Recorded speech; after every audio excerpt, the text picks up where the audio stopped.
that if this kind of power could come through this type of Hi, everyone. I don't know why YouTube does not like me. Every week, I try to do something different to ensure that this video is going to play and the sound is going to come across clearly. And every week, it's another struggle. So y'all, please be patient with me as I become an IT director and figure this out. So I just want to welcome y'all to the Why YouTube. I just want to welcome y'all to the Faith, Food, and Freedom series. As you know, we have so many great speakers throughout this season, this summer season, to hop on and to share their experience with us. And that is true for this Sunday series. We have the group from the team of Tall Grass Food Box who is going to come on and share their experiences. So if this is your first time, I want you to let us know, however you are listening on YouTube Live or Facebook Live, let us know in the chat box. Just write a number 1, shout out where you are tuning in from, your city. If you are connected to a church, shout out the name of your church and your pastor. And if you had a good word on today, let us know what the word was about so we can share the good news as well. So I am not going to be up here any longer. I am going to pass it to Alex so he can take the conversation away. Hey, good evening, everybody. Welcome back to another week. So excited to have you all with us. This week, we are interviewing 3 dynamic guests from Tall Grass Food Box, and it is about to go down. First, we have Gerald Harris, a native of Little Rock, Arkansas, an educator, social justice activist, and culture curator, the senior director of campus and student engagement for Duke Alumni Affairs, has a Bachelor of Arts in African and African American Studies with an emphasis on social and behavioral, and a Master of Science in Leadership and Policy Studies in Higher Education from the University of Memphis. He has a background and varied experience in the areas of African diaspora-centered education, community leadership development, and volunteer engagement. He's also the co-creator of Tall Grass Food Box, a Durham and Raleigh community-supported agriculture platform to support and encourage the sustainability of Black farmers by increasing their visibility and securing space for them in the local marketplace.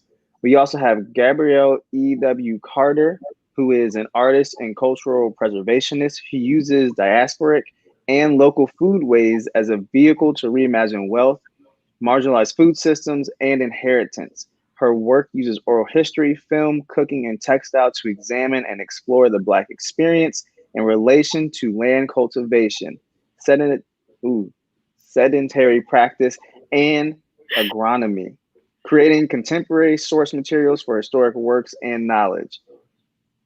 Her work is in creative storytelling, in diasporic grain research with James Beard Award-winning chef J.J. Johnson, connected to her family's roots in agriculture in North Carolina. She has since been featured in publications such as Savor, that's too fancy for me, Savor Magazine, The Kitchen, Crop Stories, and most recently in Whetstone Magazine's podcast Point of Origin and Netflix series High on the Hog, produced by Roger Ross Williams and Jessica B. Harris, debuting in this fall.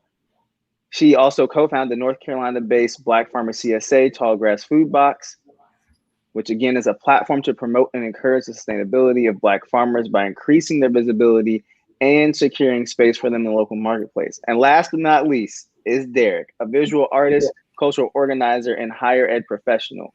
He creates space, art, and organizes for Black folks to thrive and imagine liberation. Without further ado, I present to some and introduce to others, Gerald, Gabrielle, and Derrick. Thank you all for being with us today. Thank you. Hey. Thanks for having us. I was just reading that again, and I was like, let me re-examine my life real quick. This sounds different out loud. I hate bios and reading bios. It's so painful to watch somebody read your bio. But you did a wonderful job. Thank you. You did a great job. Thank you. I appreciate your grace. It is Sunday. You know, this is the day of grace. Yeah. So I'm going to jump in if y'all are ready to just go at it. Let's do it. Yeah. So as we all know, the People's Uprising is still happening. There's still civil unrest centered around injustice on police brutality, on discrimination against Black folks, ranging from, in the period of enslavement through current day practices. And we're trying to figure out how this plight really impacts the food system. And so my first question for you all is, what does that history in North Carolina look like as it's being held around food justice, and why is it so critical? May I drop a little moment? You should always start. I feel like you're the one who should speak first in this group. Because of my fro. I know. I think that question just kind of struck me personally. My family experienced and is still experiencing some forced land loss by the state, which, that experience will really quickly educate you on some of the laws that these states have in place to make it easy for different entities to come in and claim your property. And so I think just thinking about the ways that we have laws still in place, that make those things so simple. I'm sorry, I forgot your question, child. I'm drifting. It's Sunday. No, you're on the right track. You're on the right track. And I want to put a pin in the idea of land loss, because I would love to circle back to that and give Gerald and Derrick a chance to answer as well. Yes, please. Yeah, I was just gonna say, I mean, North Carolina has such a rich tradition of organizing around agriculture and food, particularly Eastern North Carolina. When I think about Durham and Durham's Black history, particularly, it's something that's evolved a lot over the years, and that usually focuses on the business side of things and farming. Even though farming and food is business as well, it's a different type of business. And so it's really exciting to kind of connect back, to kind of invoke some of that Black Wall Street legacy, but reimagine it in a way that I think is a little more, that's different, and reimagine it in a way that includes food in a more dynamic way. And so, I don't know, it's exciting to really think about our work, particularly centering our work is putting farmers really first.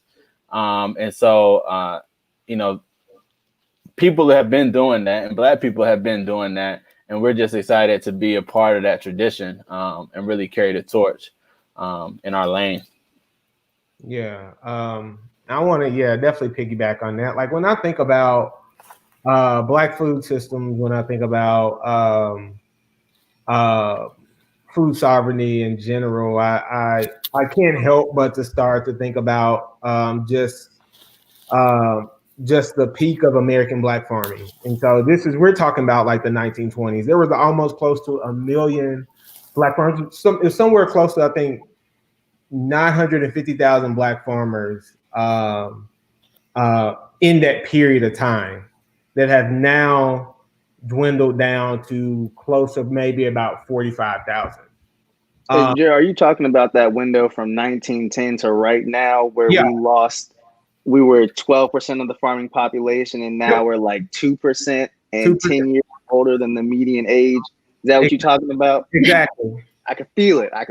Exactly. And when we're thinking about the idea of how much our farmers make less than their white counterparts, it's amazing. Being in some of the same, like even in the same counties, can be neighbors growing similar crops, but the difference in the payouts. And so when I think about that, when I think about food systems as a whole, for a very long time, the Black community, Black farmers have been fighting to have a seat at a table that does not want them.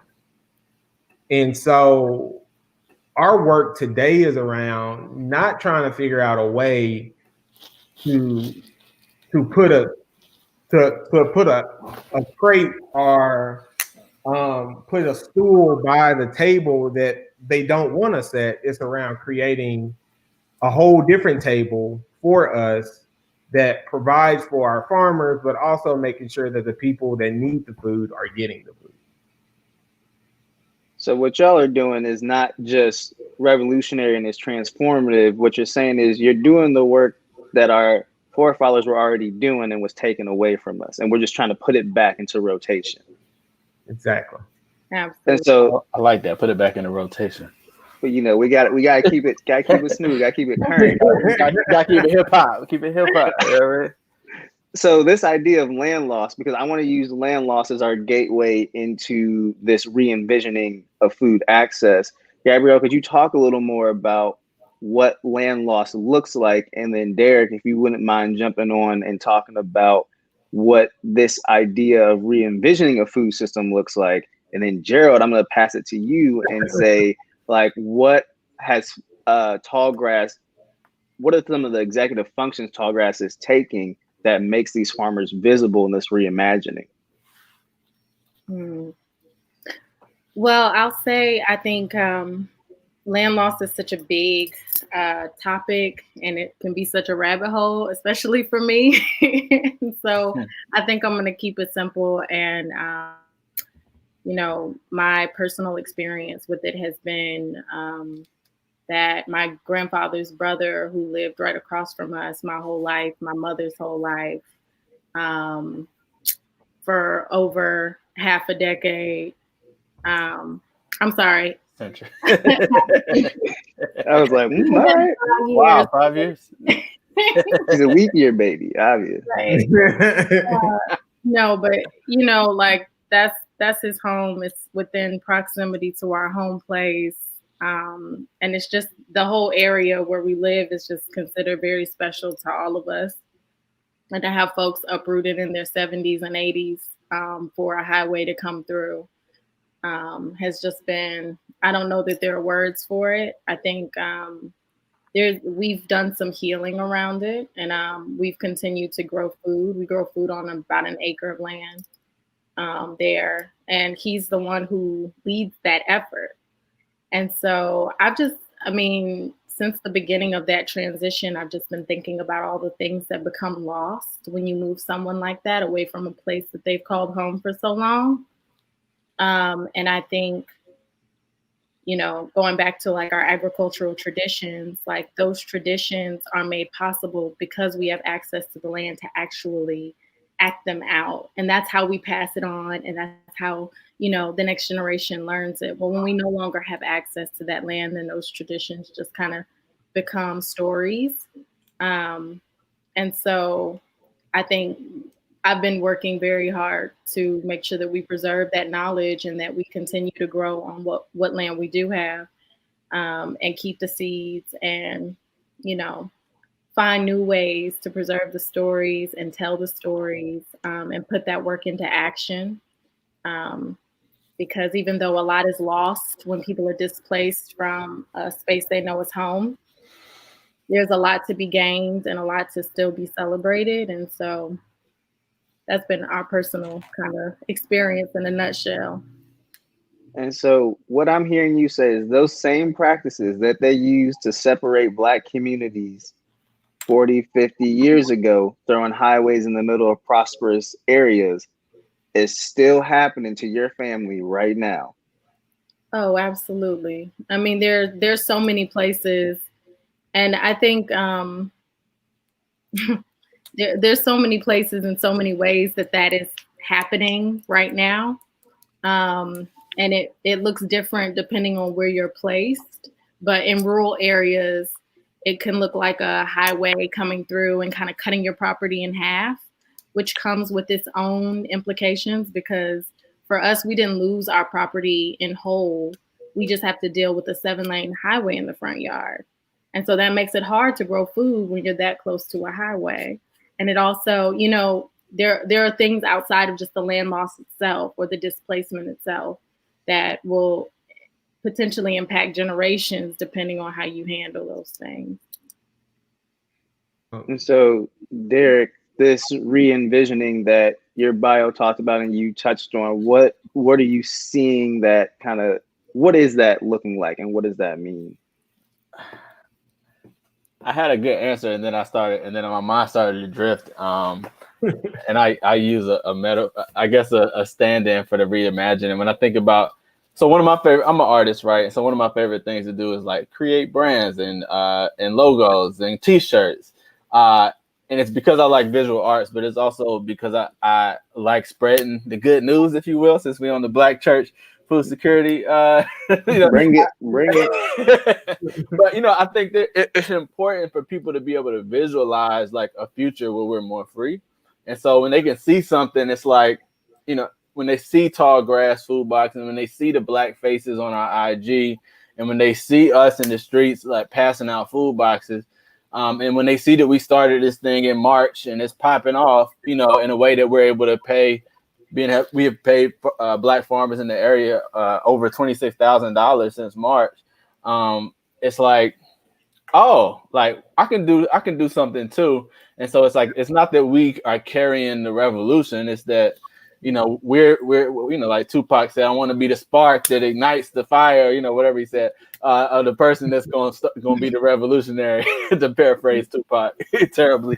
But, but like you said earlier before we got on the call, we're not, nobody can do this by ourselves, but in coalition and together, Black folks playing different roles in different corners of this work, I think we can do it. And everybody has a role, and I'm sure all of us had those friends who be like, man, yeah, Alex, man, everybody can't be you, bro. Like, I got to get mine. You know what I'm saying? It's like, the engineering buddy or the science buddy, and it's like, you can be like me, but it's gonna look different. Like we take, like, use your specific set of skills to help us get free, right? Like, figure out how we can make our crops more resistant without making them more dangerous to eat. Think about how we can, shift as our environment is shifting. How do we, make our crops more resistant to global warming, without making it more dangerous to eat, so I think everybody has a role to play. And I think if there's anything that we do, it'll be able to sustain ourselves doing work that we know will inspire others to contribute and to join in and to hold hands with us. So I got real. No, that's okay. No, bring it. Because I was like, I had all these ideas, and I was like, ooh, that was a good point. And then you start talking about Tupac, and I was like, Pac. I don't know how Pac got into. He belongs almost everywhere, so it's fine. Right. But so this idea of re-envisioning and then trying to put it together with policy, like, my mind is going so many places right now because I'm like, how do we keep going? How do we keep going? Because y'all are really bringing it. So Gerald, how do we connect this to policy? Like, what are some of the policies you're seeing or y'all are trying to work with to make happen? I think the biggest thing is holding our local officials accountable in this work. Like, I think what kind of gets passed over all the time. Yes, we're getting ready to run into a general election coming in November 3rd. And as much as I'm excited about what's going on the federal level, I know that there's 26 different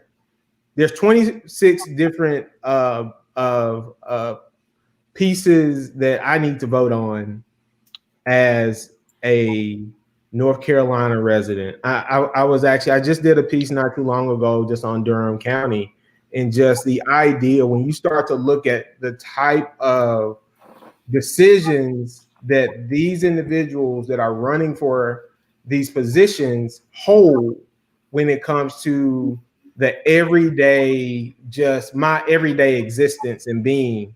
So it's important for us to make sure that the individuals that we are voting in are individuals that see our experiences. And if those individuals don't see our experiences, we have a great opportunity to do what? vote them out the next time there's an election. That's one of the great things about local politics that I love the most about local, state, and municipal politics is that we have those opportunities to impact our communities on a faster rate in the local community. We have an opportunity to control what's not only going on in our school systems, we have opportunity to control how even our trash is being picked up. We have an opportunity to control what type of land opportunities that are out there. We have these spaces and we have these opportunities that we can touch. Mm-hmm. And actually, when you start to think about some of the groundbreaking legislation that has gone federal, a majority of that legislation started in the local.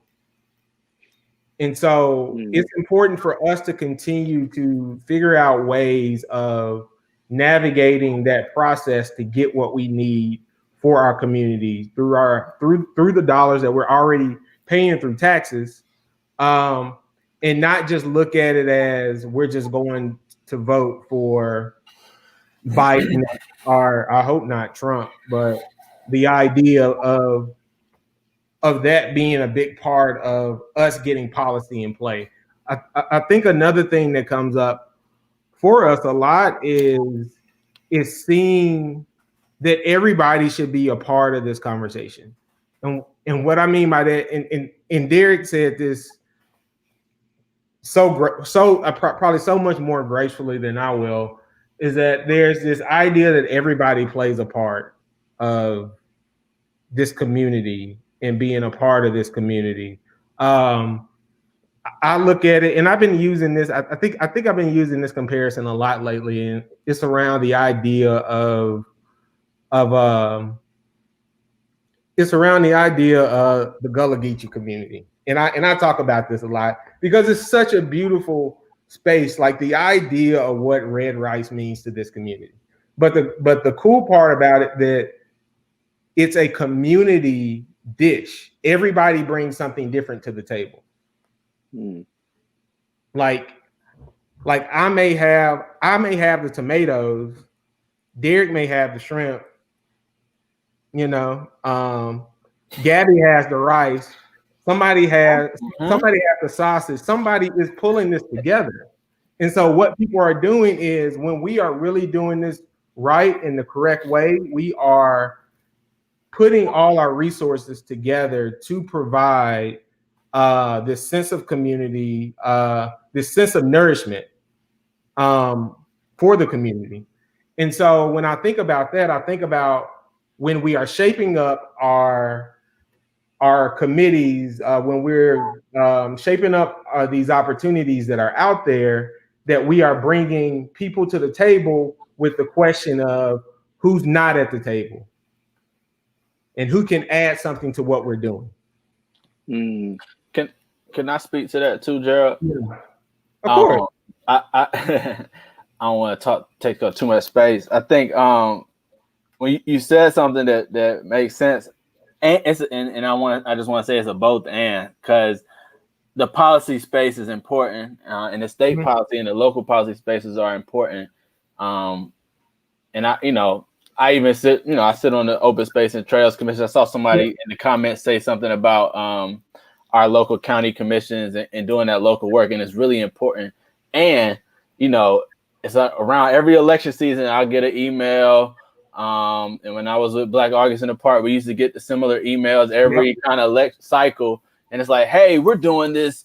We're doing a roundtable with Black farmers. And it's like, but where you been, bro? Like, they're not just here in October or in September. And I think, like Gerald was saying, if they really want us at the table, like bring us at the table, and we know that that's not true. We've got generations of evidence that tell us that that's not true. And so I think a lot of, building our own table, providing opportunities for farmers to share their needs with us, and share their needs with folks who can make decisions is important and crucial. And we got to figure out how do we subvert these systems that are inequitable from the jump, right, from the root. So, you know, it's almost like where do you put all your labor in? Do you put it in trying to fix something that's broken, or do you put it in trying to build something new that's built well in the first place? And so, I think that's a question that we wrestle with. But our work is really centered, I think, in building that new table with strong leaders. Yeah. And so, y'all already y'all got the questions just going off. We already got 3 questions that are lined up. And so before we ask these questions and try and answer them, what is the history of Tallgrass Food Box? How did you get started? What are you doing? And then where are you going? And I'm going to ask each of you those questions in like a 3-minute window. So y'all got like 1 minute each to try and respond. We got questions coming in. Okay. Who want to go first? I'll kick us off, and then I want Gabby to go next. So, I'll keep my real short. So Gerald and I were working on the Black Farmers Market when I was a part of Black August in the Park. And then as I transitioned off from Black August in the Park, earlier this year, I think we were sitting in the pandemic, and we were just like, all right, what can we do for Black farmers? And then that's all I'm gonna say. And then I'm gonna let Gabby pick up because I feel like that's the real origin. Yep. Okay, so the origin story is really it was just a check-in. We had some concerns based on what we were hearing from different spaces. I come from the food industry, and so I was hearing a lot of things about restaurants, and then locally restaurants cutting their chain of supply, and that leaves farmers with a lot of food that they can't actually sell. The markets were closed, and things were just kind of like spiraling very quickly. And not to make this sound like it was like we'll save the day. It was just like, hey, we should check on our people and see if they're good. So it just really kind of started with a mix of like phone calls and texts and, like, has this impacted you? Are you good? Do you need anything? And when we started talking about some of the possibilities behind it, we were thinking about our capacity. At the time, we were all full-time. And so I was like, we should do something to boost. I think the original idea was actually rooted in, we want to send out a newsletter to tell people to support and buy. Restaurants. Yes, and support our Black restaurants locally. And, that newsletter turned into, let's drive to the farms, pick up produce, and we'll just hit up our community, see who wants to buy boxes, because, this food is going to rot in the ground. Like, but even beyond that, I think like the idea of a CSA is something I've wanted for a long time. I come from like a community of like food growing folk, food sharing folk. You come to our yard, you pick greens, you pick salad, you come and check on the okra in the summer. That's just where I come from. And I think we all kind of have connections to farming and like ancestrally have some very like clear ties to agriculture that have been uprooted through this process. But a lot of these farmers were supporting my dinners. Whenever I would do pop-up dinners or any type of food, I would hit them up to try and get my produce from all Black farmers. And so it's just really beautiful to be able to kind of tap into that network of beautiful people and lift them up and center them in our work in a new way. Yeah. And Gerald, what you got for us? So much. That's why I kept it short. The idea of just being able to just expand the narrative around food sovereignty and self-determining food economies is is where we're at today.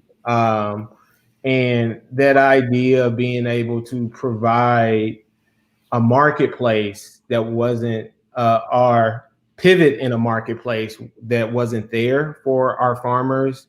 And I think the most important part of us is being able to pay our farmers their value.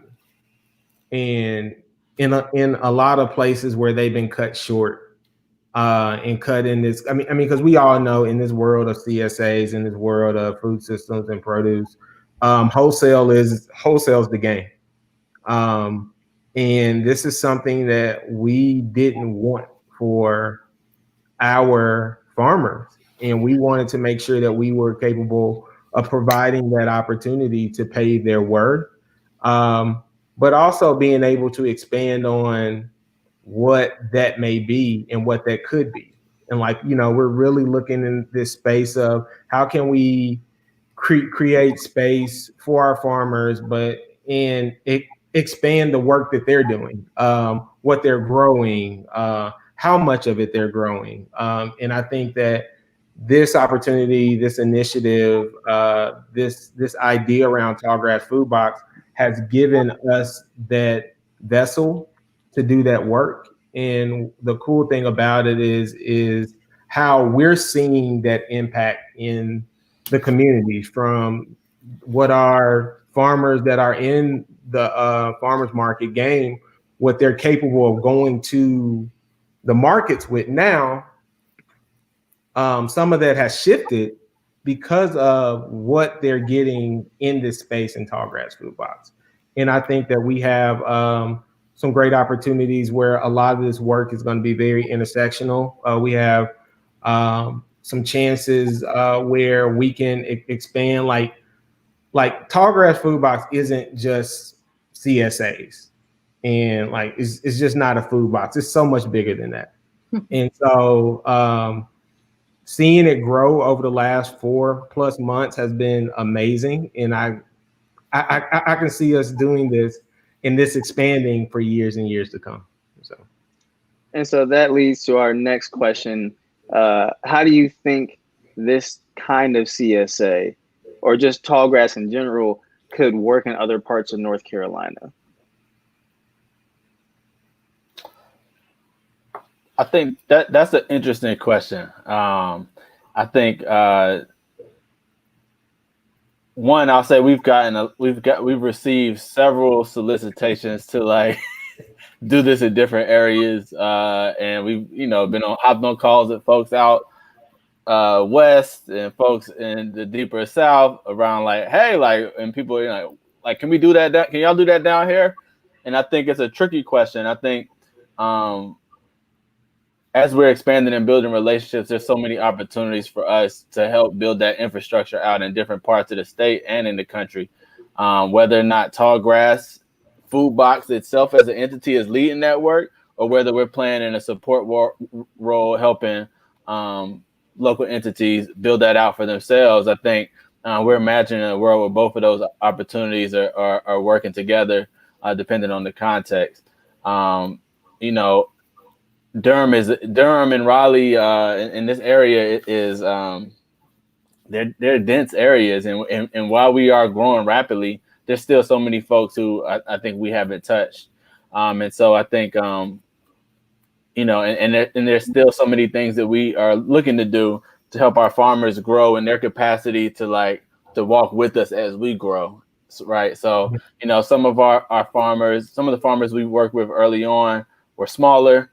And so we're still trying to figure out all right, how can we, we're increasing capacity and we're really nimble, but our farmers aren't necessarily aren't as nimble, right? Because they're on a seasonal track and they're on a year, they're planning their stuff out in a certain way. And so that's a really big question. I think we're trying to answer is how do we know we can be successful because, we believe in ourselves and we Black, but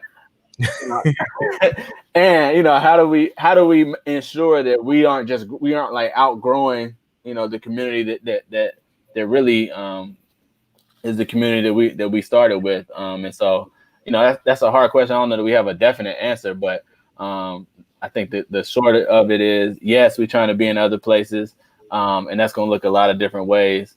And yes, we're also trying to make sure that our farmers are growing in their capacity and fortifying themselves because of the work that we're doing. So that, when tall grass food box don't have to be here because the farmers are so thorough and so, and so tight, and the networks are so strong, down the line, it's like, we don't need these intermediaries. We don't need these other systems because our systems are running on all cylinders. And so that leads me to the next question. And the second question is, how do y'all think Black August and the Black Farmers Market impacts the agriculture of North Carolina as a whole? But Derrick, before we answer that question from Josie, who's part of Black Church Food Security Network, what I want to push from what you were saying is that y'all are basically like food organizers. You're food system organizers right now, because the goal of organizing is always to organize yourself out of the space to create that leadership. Yeah. So what I'm hearing right now is tall grass is a system of food organizers that are trying to establish something so you don't actually have to keep doing this work. So I'm just me throwing that in there. I want to get in y'all's group text, so I'm just trying to throw some ideas out there. But let's go to the second question. It's, how do y'all think Black August and the Black Farmers Market impacts agriculture in North Carolina as a whole? Hugely, I think. It's one of the first spaces of its kind in North Carolina, and to see like there's a Black Farmers Market in Greensboro now, and I know that's a direct link. Like you can't fake the funk like folks ain't inspired. And I think that's okay and that's beautiful. And so I think more of those spaces are needed. And to be in High Point and to be expanded and fortified. And so crucial. I think it's crucial for the Black food space in North Carolina. And for Gabrielle and Gerald, has Black August, has that increased you all's ability to do more work? Have you received more support because it's Black August? I think that when I think about us receiving pushes at certain points, I think what has really pushed us more than anything else has been this COVID piece, but also a lot of this fight for justice, just around Black, just Black being as a whole. When we start to think about some of the conversations that have come up since, the Floyd murder and some of the other, Breonna Taylor. Yeah, Breonna Taylor, and just all the rest of just these murders of Black bodies, this disproportionate dismantling of Black bodies and communities just around the country. I think that has, for a lot of our work, has woken a lot of people up on just the idea of Black oppression as a whole. And it's giving us a platform to talk about how does this look in Black food systems.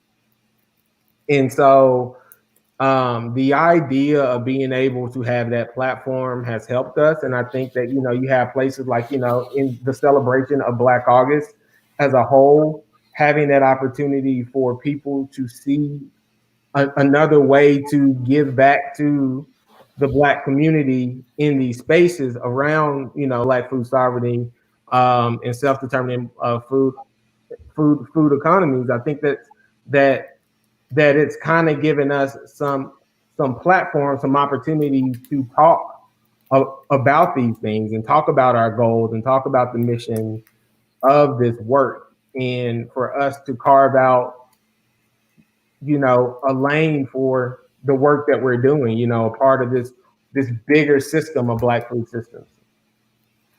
So what y'all, all right, again, I'm going everywhere because y'all just hitting so many amazing points.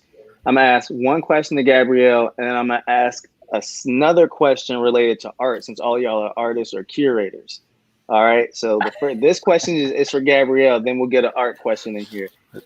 Do y'all provide education for Black folks coming back to reconnect to the land through farming? And if so, what does that look like in the space of a pandemic?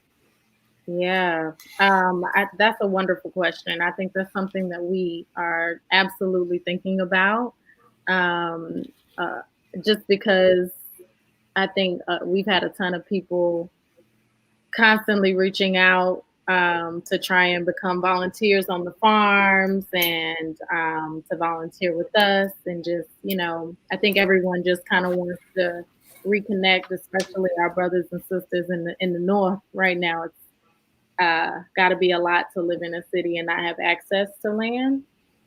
So I think, that's something more long-term that we're talking about in terms of land and just kind of thinking about how we can, I don't know, one of the things that we've been thinking about is providing plants here locally. So having enough space to or having enough capital to support a local Black grower who already does seedlings and plants for our farmers so that they won't have to drive to Virginia or, go out of state to get all of their plants. So I think that feels like unfortunately, at this time, our capacity doesn't allow us to have a program like that. But I think there probably are some existing programs here that we can look into. Do y'all know of any? Barry? Well, I was gonna say, I think the work that Gabrielle is leading within the team around collecting stories for other farmers and really lifting up like what their experiences are, as well as and I guess Gerald is really leading our ugly food movement because he's always the one for helping people really understand like what does real food look like, right? And so Gerald's always taking a picture of the funky looking eggplant or the crazy, the wild, crazy looking sweet potato that we're gonna keep in the box because we want people to know like what food looks like when it's coming from the earth and it's organic and it's local and it's fresh and it's not picked through. And so I think between telling farmer stories, which is really Gabrielle's sweet spot, and helping inform people about like what it really means to have food like grown from your community, I think it is some of the work that we're doing now. And like Gabrielle said, that infrastructure piece for our farmers is another lane. Yeah, so time is quickly approaching us. I'm gonna ask y'all the art question, and as y'all are artists, y'all are deep, y'all all over the place, seeing stuff from a different world view. And you talked about the forms of oppression, police brutality, and folks like Breonna Taylor and George Floyd, being murdered, and so many other names and so many other folks that we don't mention right now, but we hold up in spirit. My question is, as artists who are focused on food systems and the land as a whole, what does it mean to you that when these Black lives and our Black bodies keep being taken, it's the land and the earth that keeps receiving us?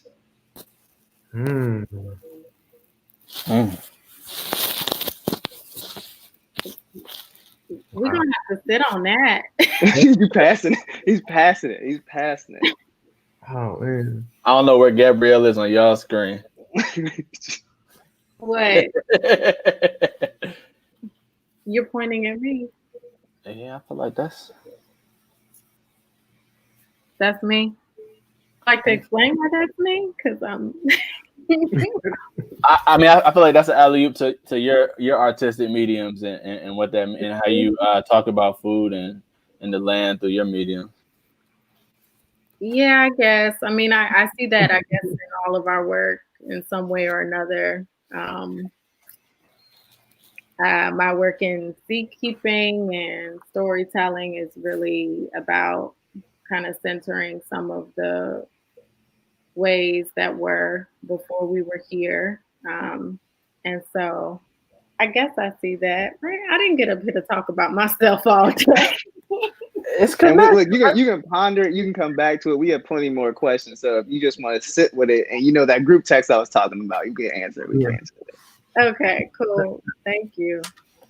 And so the next question is just to Derrick's point around capacity building. What are some of the important lessons that came up for Tallgrass in terms of capacity building and scaling, and then internally for you all and for your Black Farmer Network?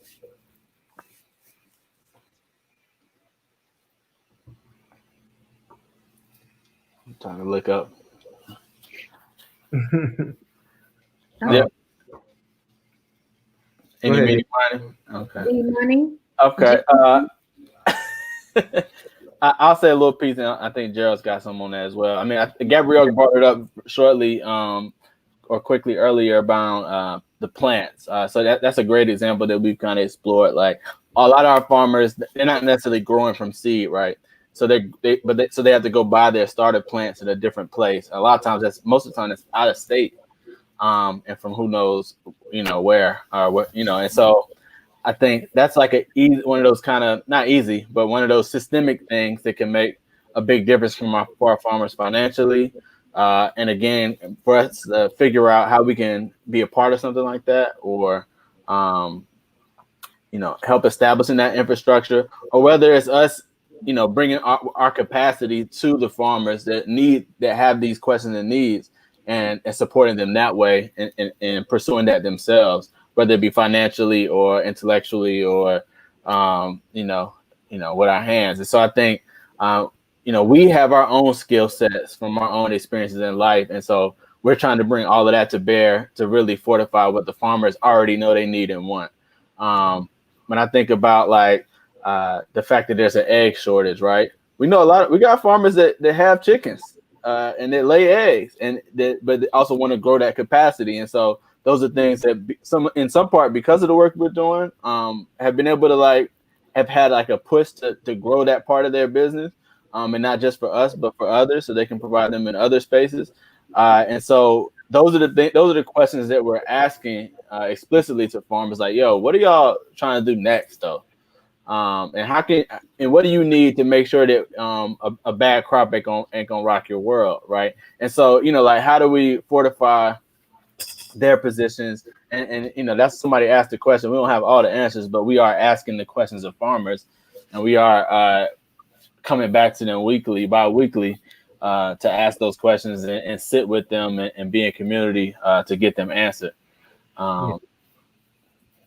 Yeah, I mean, I think that, and this is me coming from my world of development fundraising, which is kind of where my wheelhouse is on in a lot of spaces, from what I do to pay the bills to even what I do in my spare time too. Life travels at the speed of relationships, and I think that what I see the most coming out of some of these opportunities is being able to bridge farmers and communication with farmers. Like, there's some farmers out there that are doing some amazing things that they can take on the opportunity of a mentorship type of relationship with another farmer that's just getting started.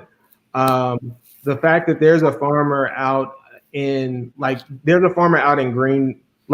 Greenville right now, 18, 19 years old, working off of 100 acres of land, doing a lot of work. And the first thing I thought about was, who could we connect him with that's been doing the work, that's a little bit more seasoned, and how can they then be in partnership, but more in the idea of trading information, because I know that there's some farmers out there that are great at things like there's some farmers out there that are really good at things like social media marketing, and the idea of grant writing, these type of things that sometimes are something that some of our other farmers haven't experienced at all. And so being able to create that space where individuals have the opportunity of communicating with each other and using ourselves as that bridge is, I think, a big part of our work too, and a big part of scaling up, from us scaling up to the idea from the capacity, but also to our farmers scaling up too. And so with that, we're approaching the time. And so we got two last questions. The first one is, what keeps you motivated?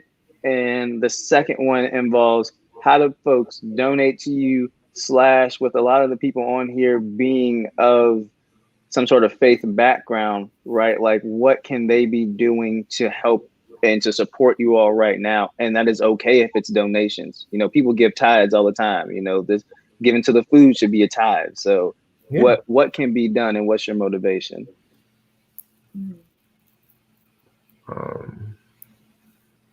My motivation for a lot of this comes from these two individuals. They are I moved here maybe about probably about 4 years, I think 4 years and 3 months ago. And I tell this all the time. Derrick was probably the first person I met, and we've been hip to hip since then. I met him the second week I actually moved to the area. And so just being able to work with my family, which I call them my family, Ohana, as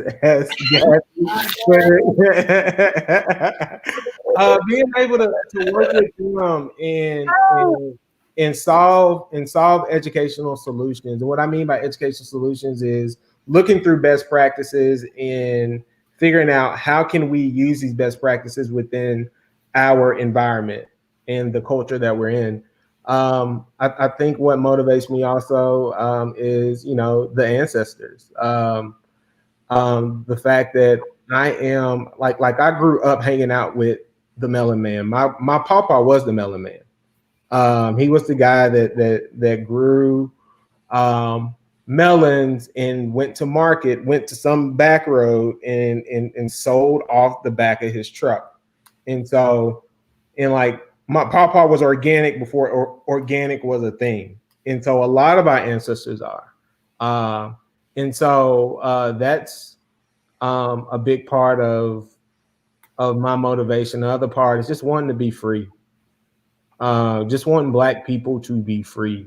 And so I'm just trying to dig out my part of this bigger identity around getting us free. Amen.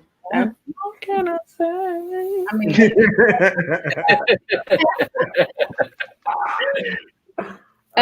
yeah, liberation, period. No, that was beautiful, Gerald. Thank you for that. I find motivation daily in different things. I find a lot of joy in this work and in the people that we do this with. Beyond them being farmers, because I believe that can also almost become like a novelty, or like a you can caricature people because of that title. But coming out of that and spending time with these individuals on their land, one of our farmers, way before we ever thought of a tall grass food box, let me come out to the farm and experience a hog killing. And, to me, that was something that it's a traditional practice of ours. It is something that we should claim because it is art. And just thinking of the importance of acts like hog killings within our communities historically, and how it takes the whole community to pull together to do this thing and to cure out the meat for the season and to make the sausage, and how it's acts like that we can't let die. Like, they have to be here. And so I think finding ways to like activate that knowledge and to remember those traditions and to act those things out, not because we have to, right? Because we can go to Whole Foods and buy some sausage, or, you know, like there's something that's much bigger than that,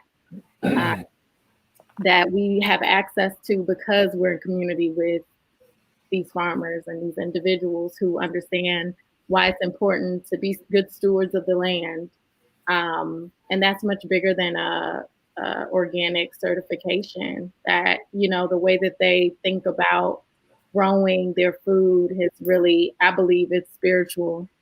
So I think I find a lot of joy and passion and drive in that. All right, Derrick, bring us home. But come What on brings now. you joy, Derrick? Come on now. That's too much. This might be too deep for the intro. I don't know. I remember when I was in college and I started coming into my wokeness, if you will. You know, I think we all had those different moments where we like, oh, like I'm part of something bigger than myself, and I'm not that important, but I am very important. You know, and so when I was having that moment, I realized. I think that was my first like draw towards being connected to my environment, like to the natural environment. And I think philosophically, our world and our earth is one of the only things that I really know to be true. If that's something that can be said, you know, and this work is just connected to I think stewarding the earth.